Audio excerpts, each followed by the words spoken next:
Alright, magandang umaga po sa kanilang lahat. Sunday na naman pong muli. Tayo ho ay sasamba na magkakasama sa Panginoon.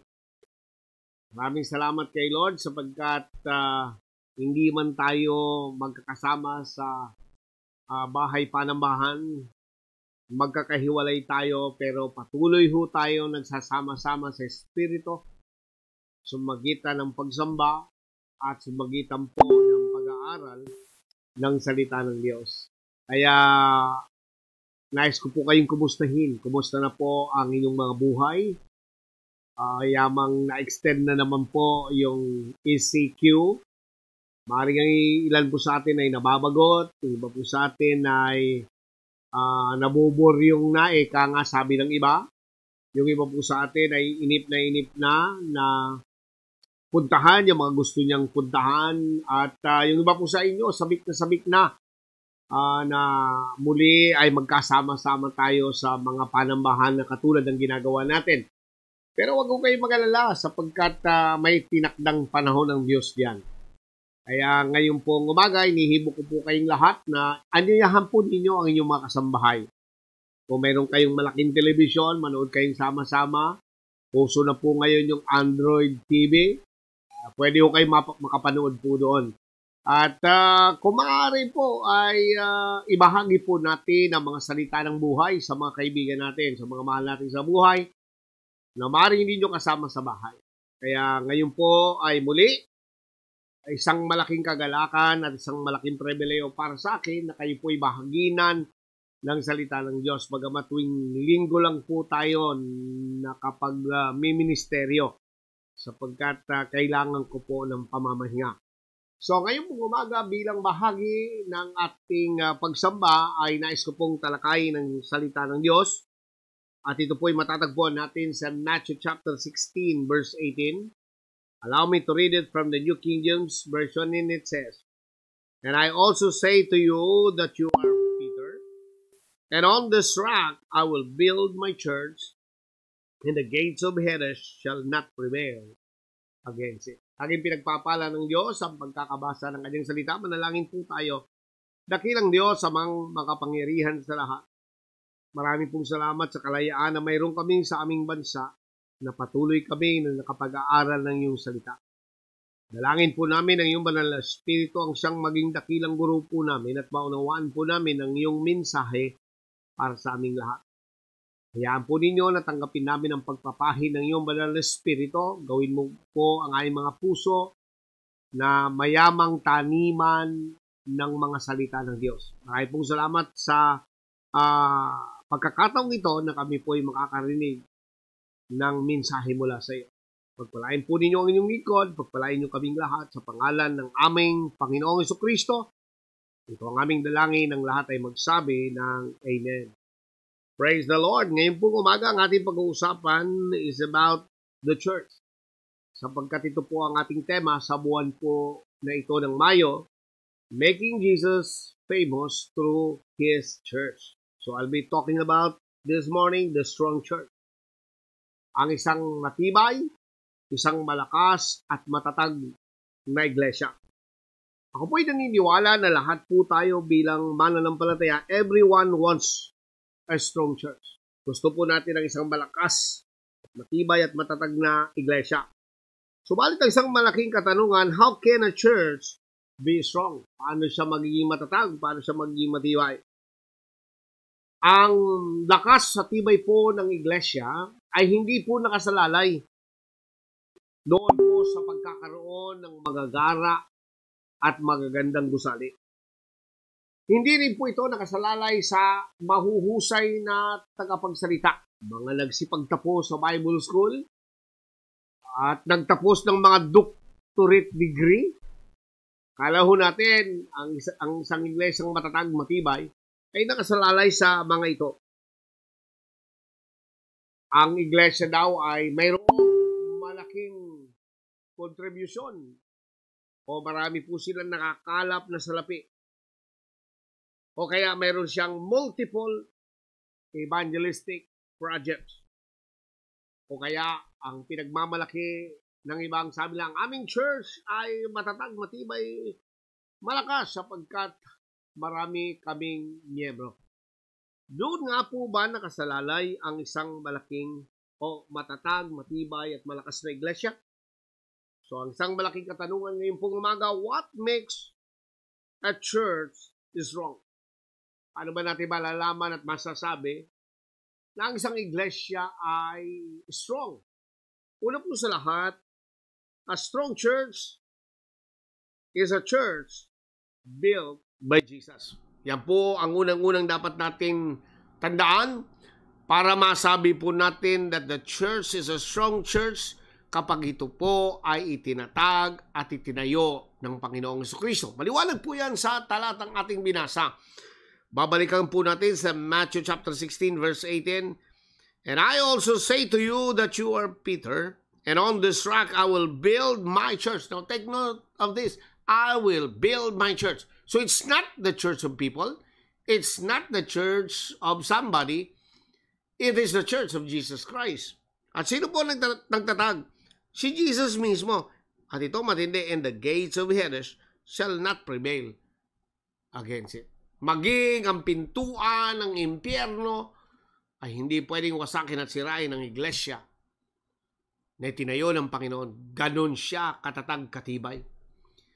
Kaya napakahalaga na kung tayo po ay nais maghanap at mapabilang sa isang iglesyang matatag at matibay, alamin po natin sino ba nagtayo nito. Huwag po natin kalimutan, hindi tao nagtayo, kundi ang Panginoong Hesukristo. Pangalawa, a strong church has members that are spiritually minded. So yun po yung pangalawa na sukatan o basihan ng isang matatag, matibay na iglesia. Kinakailangan ang lahat ng kabilang dito ay spiritually minded. Now let me read to you Romans chapter 8 verse 5 and 6. For those who live according to the flesh set their mind on the things of the flesh. But those who live according to the Spirit, the things of the Spirit. Verse 6, for to be carnally minded is death, but to be spiritually minded is life and peace. So napakahalagang maintindihan po natin na ang church na matibay at matatag ay tinayo ng Panginoon. Ang lahat ng kabilang dito must be spiritually minded. Hindi siya carnally minded. Hindi siya nabubuhay sa laman, kundi siya po'y nabubuhay sa Espiritu. The things of the Spirit. At ito matindi. Spiritually minded is life and peace. Ito yung hatid ng mga taong nabubuhay sa Espiritu. Mayroon pong buhay at kapayapaan. At nais ko pong sabihin po sa inyong lahat, if the members are spiritually minded, it will bring about life and peace. So may hatid ditong buhay at kapayapaan. Ito po yung nature ng iglesyang itinayo at tinatag ng Panginoon.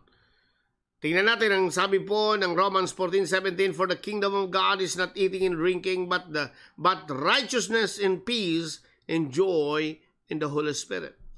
So yan po ang iglesyang itinatag ng Panginoon. Isang iglesia na mga nandito ay spiritually minded. They are not carnally minded or they are not living in the flesh. Thirdly, a strong church has members that are concerned about wayward members. Ang ibig sabihin, mayroon pong pakialam sa mga kapatid na kasama nila. Alam po natin ang isang katotohanan na mayroon pong mga kabilang sa iglesia na hindi pa talaga spiritually matured. Yung iba po ay mga sanggol sa pananampalataya at minsan po ay nalilihis pa rin ang buhay. Pero ang sabi po ng banal na kasulatan is a member of a strong church ay concerned sila sa mga kapatiran. Tingnan niyo po Galatians chapter 6 verse 1 and verse 2. Sa mga kapatid na nalilihis ng landas, sila po ay tumalikod, sila po ay nanlamig. Anong dapat natin gawin? Brethren, if a man is overtaken in any trespass, so kung nagkamali, nagkasala, anong sabi? You are spiritual, restore such a one in a spirit of gentleness, considering yourself, lest you also be tempted. Bear one another's burden and so fulfill the law of Christ. So nakita natin, may pakialam mo tayo. We are concerned to the brothers and sisters na sila po'y nagkamali, sila po'y nagkasala, sila po ay nanlabig, sila po ay maaaring hindi na ho nakakasama natin sa mga panambahan. Ang tunay na matatag at matibay na iglesia, ang mga miyembro po dito, mayroon silang pakialam. Sila po'y may pag-ibig at pagmamahal sa mga kapatiran. Next, a strong church has members that are involved in its work. Alam niyo po, ang iglesia na tinatag ng Panginoon, mayroon siyang layunin, mayroon siyang tungkulin, mayroon siyang gagawin sa mundong ito. At dapat po ang bawat miyembro na kabilang po sa strong church of Jesus Christ, sila po ay katuwang ng pastor. Sila po ay tumutulong sa pastor at hindi ho pinagtutulong-tulungan ang pastor. Yan po ang masakit na eksenang nakikita ho natin sa marami. Dapat po ang bawat miyembro ng isang matatag, matibay na iglesia, lahat po tayo ay gumagawang magkakasama. Tingnan niyo po sabi ng Ephesians chapter 4 verse 11, ito'y tinalakay ko noong nakaraang linggo, na kapag tayo kabilang sa iglesia ay nagtatagang Diyos o naglagay ang Diyos ng fivefold ministry na ang kanilang tungkulin ay maliwanag. So let me read to you Ephesians chapter 4 verse 11 and 12. And he himself gave some to be apostles, prophets, some evangelists, and some pastors and teachers. So bakit inilagay ng Diyos yan sa iglesia? Yung fivefold ministry. Naroon ang sagot sa verse 12. For the equipping of the saints. Para ihanda po ang mga banal. For the work of ministry. So may gagawin. May ministry na dapat tayo'y kabilang at mayroong ginagampanan for the edifying of the body of Christ. So maliwanag po ang tungkulin po ng fivefold ministry, equip, i-train ang mga mananampalataya sa mga gawaing paglilingkod. Verse 15. Anong sabi? But speaking the truth in love may grow up in all things into him who is the head, Christ. Verse 16. From whom the whole body joined and knit together by what every joint supplies, according to the effective working by which every part does its share. O tingnan niyo ho, causes growth of the body for the edifying of itself in love. So napakaliwanag po na mayroon po tayong bahagi. Kabilang ho tayo sa mga gawaing paglilingkod sa iglesyang itinatag ng Panginoon. Kaya hindi lamang po tayo dadalo sa tuwing linggo, tapos makinig, sumamba, uwi na, pagkatapos balik uli. Wala ho tayong ginagawa. Mayroon ho tayong bahagi. Mayroon ho tayong gagampanan. We are called for a purpose. Kaya nga ho sa loob ng church, pag tayo ay nananambahan, we are being equipped by the Lord. Sinasanay tayo ng Panginoon. Tandaan natin, recognize that we are all priests abounding in the work of the Lord. So lahat tayo ay tinawag ng Diyos. Tayo ay mga, saserdote. Na tayo ay may gagampan ng tungkulin. Kaya sabi niya, magpakasigasig tayo sa gawain ng Diyos. Huwag tayong matitinag. 1 Corinthians 15:58, anong sabi? Therefore, my beloved brethren, be steadfast, immovable, always abounding in the work of the Lord. Ano sabi? Always abounding in the work of the Lord, knowing that your labor is not in vain in the Lord. So, hindi nasasayang yung ating paglilingkod. So, mayroon tayong gagawing paglilingkod sa loob ng iglesia. Next, a strong church has members that are knowledgeable. So, kinakailangan ng iglesia na matatag at matibay.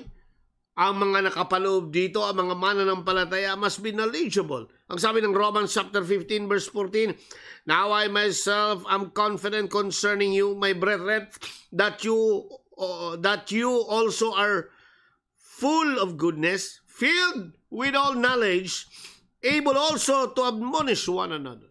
So tayo ay puno ng karunungan at mayroon tayong kakayanan na magpatibayan, magpalakasan sa isa't isa. So napakahalaga na tayo ay knowledgeable sa aklat o sa libro at yan po ay ang salita ng Diyos. Hindi lamang si pastor ang dapat maalam sa salita ng Diyos. That's why the pastors, the apostles, the prophets, the evangelists, the pastors, and the teachers ay binigay ng Diyos for us to be equipped, for us to be trained by the Word. And that is the Bible.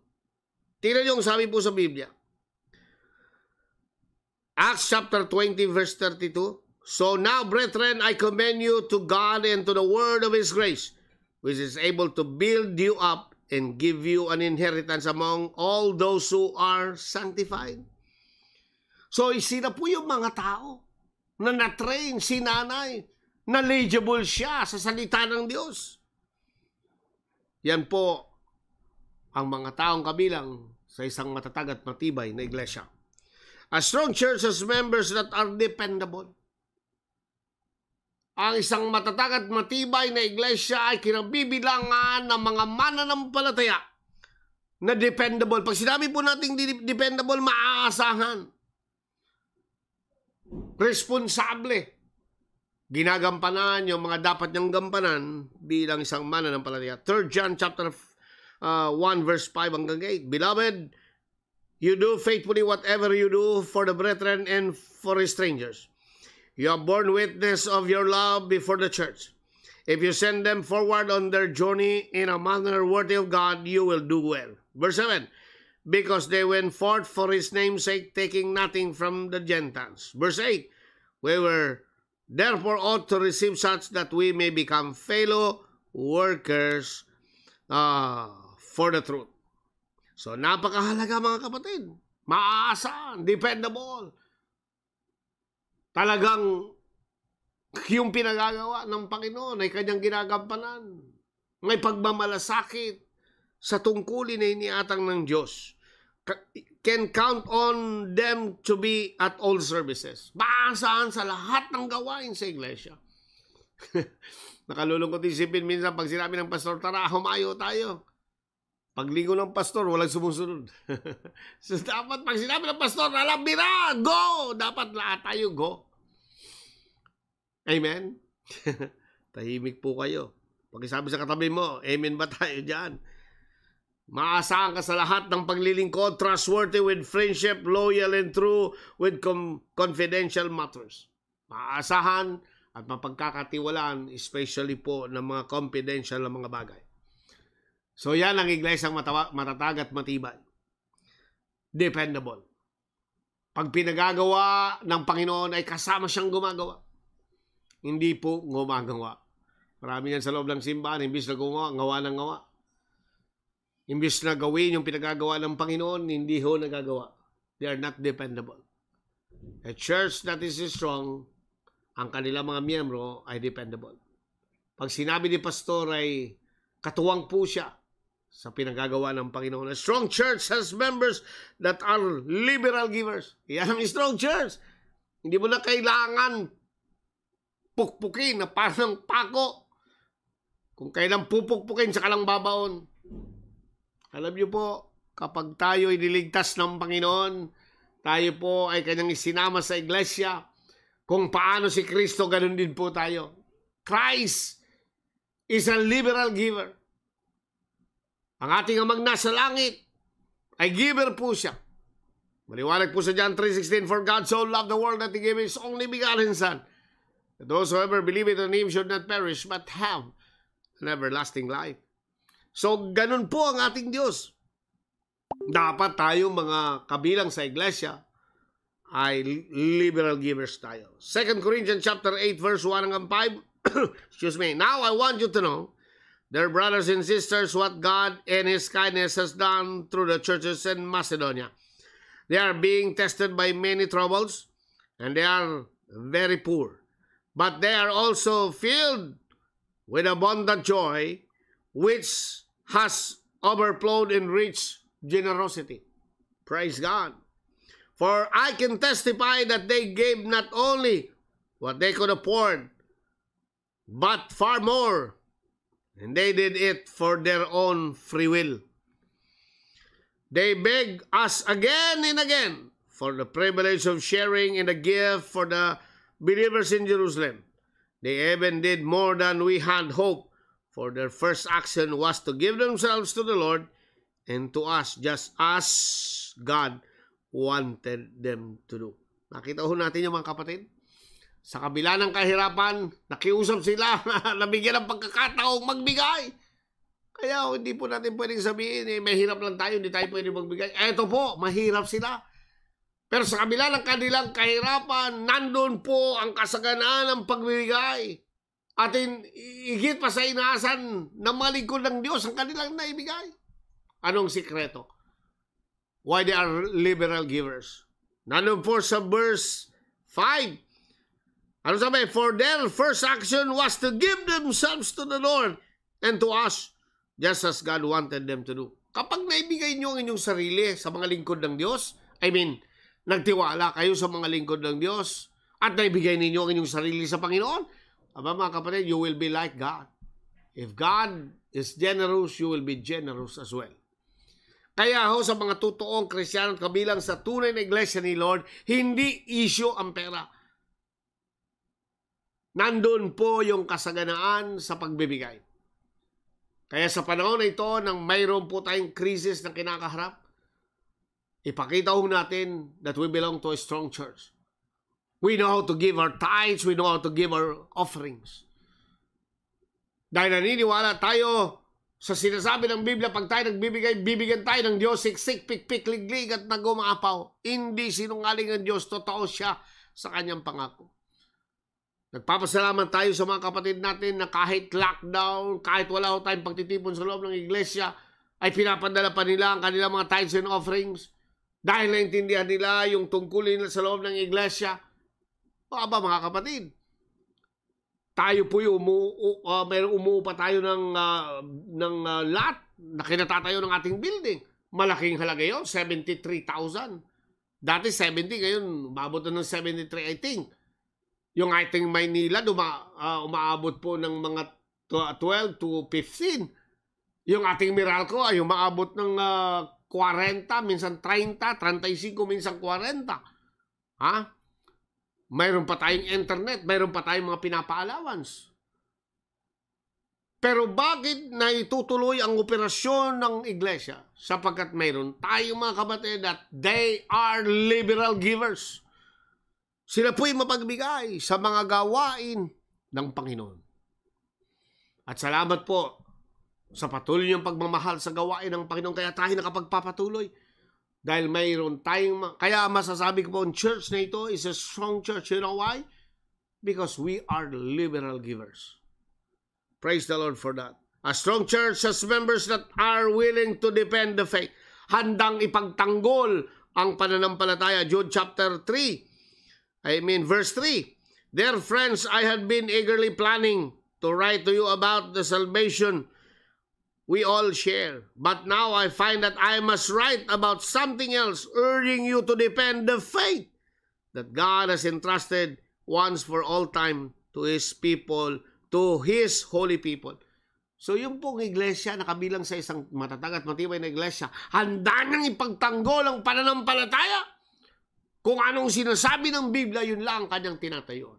Kung anong sinasabi ng banal na kasulatan, yun lamang ang kanyang pinaniniwalaan. Handa natin ipagtanggol. Paano mo ipagtatanggol ang pananampalataya kung hindi mo mismo alam ang Biblia? Kaya pag-araw ng panambahan, katulad nito na nakikinig tayo ng salita ng Diyos, kumuha kayo ng papel, kumuha kayo ng ballpen, ilista ninyo yung mga natututunan ninyo mula sa Panginoon, at ito po ay kinakabisa natin upang alam nating ipagtanggol ang tunay at dalisay na pananampalataya. Hindi mo malalaman ang fake na pera pag hindi mo alam ang totoong pera. Ganon din po sa pananampalataya. Hindi mo malalaman na ang pananampalataya ito ay fake kapag hindi mo alam ang tamang pananampalataya.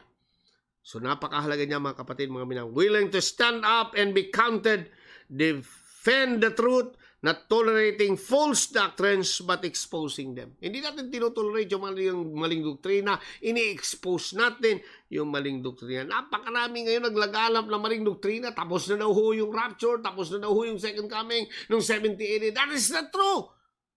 Basahin ninyo ang 1 Thessalonians chapter 4. Beginning verse 13 hanggang susunod, maliwanag na darating si Kristo. Mayroong rapture. Bagamat wala doon ng rapture ang Greek na ginamit ay harpazo, nang ibig sabihin to be taken up with a force. So mayroong pag-agaw na mangyayari. Praise the Lord. A strong church has members that are willing to love one another. Handang magmahalan sa isa't isa. Yan po. Those who belong to a strong church, they are members who knows how to love one another. Kaya marunong siya magmahal sapagkat siya'y unang tumanggap ng pagmamahal sa Panginoon. Ang sabi ng 1 Thessalonians 4:9 hanggang 10, there is no need to write you about love for each other. You yourselves have been taught by God how you should love one another. So tinuruan na tayo paano magmahalan sa isa't isa. Verse 10, and you have in fact behaved like His toward all the believers in all of Macedonia. So we beg you, our friends, to do even more. So hindi na ho tayo kumbaga, alam po natin na naturuan na po tayo na magmahalan sa isa't isa, and there is no reason why we cannot love one another. Alright? And we love one another because we are the recipient of His love. Romans chapter 5 verse 5, binuhos na sa ating mga puso ang pag-ibig. At yan po sa pagitan ng banal na Espiritu. Tayo'y unang nakadama ng pag-ibig. Yung mga taong kabilang sa church, sila po yung mga taong unang inibig ng Diyos. Kaya sila marunong magmahal.